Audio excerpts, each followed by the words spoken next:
Okay, so get ready, because today we're going to dive deep into Rick Warren's The Purpose-Driven Life. All right. And you handed us a stack of notes on this, and it was a smart move because this book is packed. Yeah, it's a lot. Lots to unpack. Definitely. But luckily, we have an expert here with us to help us kind of sift through it all and pull out the really important stuff for us. That's what I'm here for. Yes, so for anyone who hasn't read it, The Purpose-Driven Life is all about, well, purpose. Right. Why are we here? Big questions. What's our role in the grand scheme of things? Yeah. And Warren tackles these questions head on. Absolutely. Doesn't shy away from them. Nope. So you want the core insights without having to wade through the whole thing. I think that's what we all want. Yeah, right. Yeah. We got you. Exactly. We're going to give it to you right here. Yeah. So where should we start? Well, I think Warren's most fundamental point, and this really sets the stage for everything else, is that it's not about you.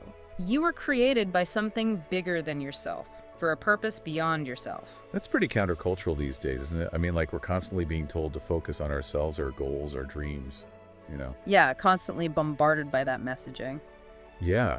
So how does Warren challenge that self-centered mindset? Well, he argues that real fulfillment doesn't come from self-gratification, Okay, but from understanding our place in a larger plan. I see. And that's where the 5 purposes he lays out come in. Okay. So we're not the center of the universe. Got it. Right. What does give our lives meaning then? What are those 5 purposes? The first one might surprise you. Okay. It's worship. Okay, that is surprising. Yeah. I think a lot of people wouldn't think of worship as the first step on the path to finding your purpose. Yeah, I mean, that's not what we usually think of when we think of purpose. No, not at all. Right. So what's his reasoning behind that? Well, he believes that recognizing a power greater than ourselves Okay. helps us to see the bigger picture. I see. It shifts our focus outward and allows us to understand our place in the grand scheme of things. So it's about humility, Yeah, perspective, absolutely. recognizing that we're part of something much larger than ourselves. Mm-hmm. Okay, that makes sense. Right. So how does that translate into action? How do we actually live that out? That leads us to the second purpose, love. And that he emphasizes building genuine relationships and demonstrating love through actions and words. So it's like once we understand our place, Yeah, in relation to something bigger, then we can truly connect with others. exactly. Oh. And those connections, the act of loving and supporting others, is essential to living a purpose-driven life. I see.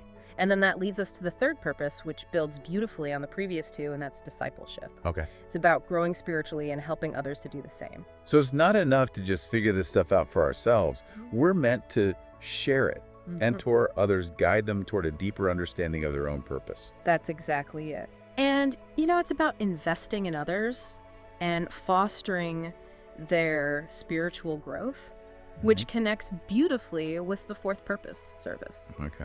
Warren challenges us to use our unique talents and gifts to meet the needs of others Yeah. and to make a positive impact on the world. So it's like each of these Yeah. purposes builds on the other. Yeah. It's like this, like a staircase or something. Absolutely. It creates a more complete picture of how we fit into the world. Exactly. Yeah. And that brings us to the final piece, the 5th purpose, Okay. evangelism. Right. For Warren, this means sharing your faith and God's message with others. Now, Warren's coming at this from a Christian perspective. Right.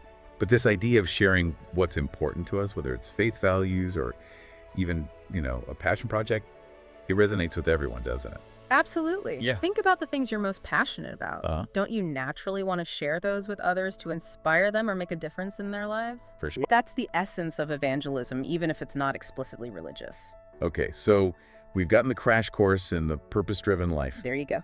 You exist for a reason, you're part of something bigger, and there's a plan for your life, even if you don't know all the details yet. And he provides a great framework for discovering that plan. Oh, yeah. He encourages us to discover our shape. Our shape, Yes. What is that? our spiritual gifts, Okay. our heart, our abilities, Right. personality, and experiences. So it's like taking inventory of your unique strengths and passions. That's a good way to put it. Yeah. And then figuring out how those align with the 5 purposes that we just talked about. Exactly. Wow, that's a lot to think about.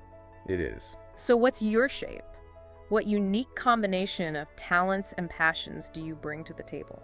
That's the question. That's something to ponder this week. Definitely. Until next time, keep diving deep, keep asking questions, and remember, you've got a purpose. Absolutely.